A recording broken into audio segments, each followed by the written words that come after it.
Hello, नमस्कार, आदाब, सत श्री अकाल और अस्सलाम वालेकुम। मैं हूं मोहम्मद अहमद काज़मी, लेकर आया हूं आपका पसंदीदा कार्यक्रम ग्लोबल न्यूज़। इस वक्त बड़ी खबर यमन जंग के सिलसिले में है।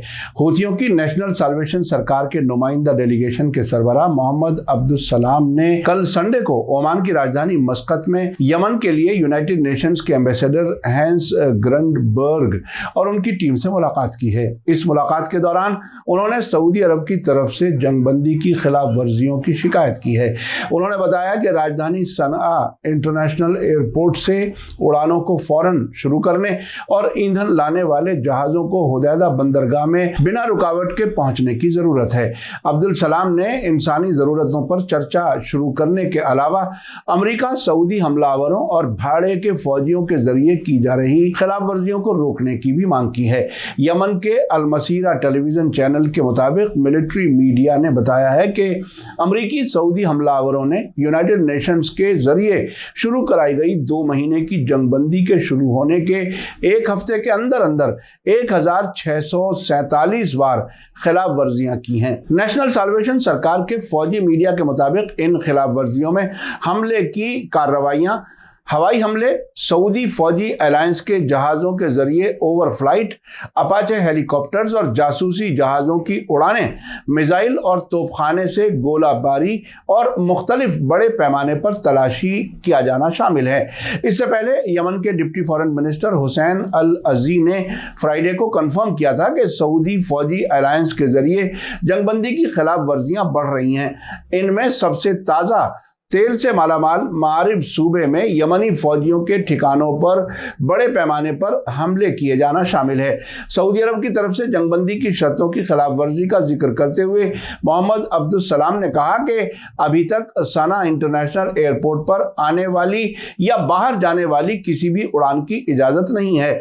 इंस्पेक्शन यानी निरीक्षण से गुजरने और यूनाइटेड नेशंस की मंजूरी हासिल करने के बावजूद जहाज़ों को हिरासत में लिया जाता है और साउथ सऊदी अरब में जीजान बंदरगाह ले जाया जाता है। उन्होंने जोर देकर कहा कि इस किस्म के वाकयात सऊदी अरब की तरफ से जबरदस्त खिलाफ वर्जियों की तरफ इशारा करते हैं। पिछले हफ्ते यमन के लिए यूनाइटेड नेशंस के खास नुमाइंदे हैंस ग्रंडबर्ग ने 2016 के बाद पहली बार पूरे मुल्क की सतह पर जंगबंदी का ऐलान करते हुए कहा था कि 2 महीने की जंगबंदी फरीकों की रजामंदी से आगे भी बढ़ाई जा सकती है। 2 अप्रैल को शाम 7 बजे से यह जंगबंदी शुरू की गई थी।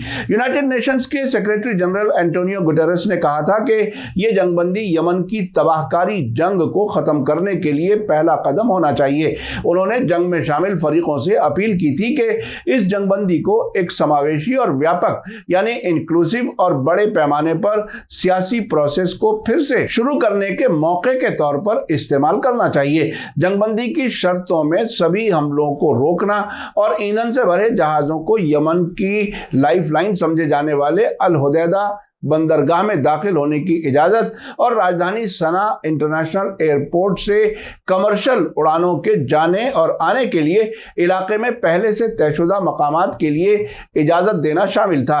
पारस टुडे के मुताबिक हूथी अंसारुल्लाह की सियासी कौंसिल ने एक बयान में कहा है कि इंसानी क्राइसिस के मसले को सबसे पहले हल किया जाना चाहिए और उसके बाद दूसरे मामलात पर बात होनी चाहिए। अगर इंसानी मदद पहुंचाने के रास्ते में रुकावट डाली जाती है तो इससे अमन और जंगबंदी के सिलसिले में सऊदी अरब की मर्जी पर शक पैदा होता है। इस बयान में कहा गया है कि सऊदी फौजी अलायंस की तरफ से अब तक कोई इशारा नहीं मिला है जिससे हकीकत में अमन के लिए इस अलायंस की दिलचस्पी जाहिर होती हो। अंसारुल्लाह ने कहा है कि हुदैदा बंदरगाह की तरफ पेट्रोकेमिकल लाने वाले जहाजों को रोका जा रहा है।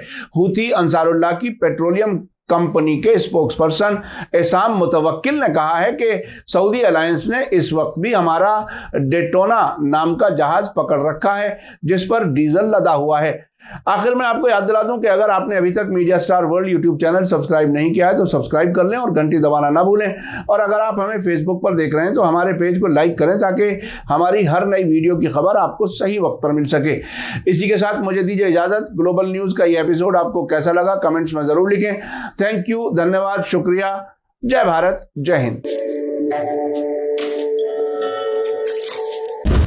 मीडिया स्टार वर्ल्ड के और वीडियो देखने के लिए हमारे चैनल को सब्सक्राइब करें और सीधे नोटिफिकेशन पाने के लिए बेल आइकन दबाएं।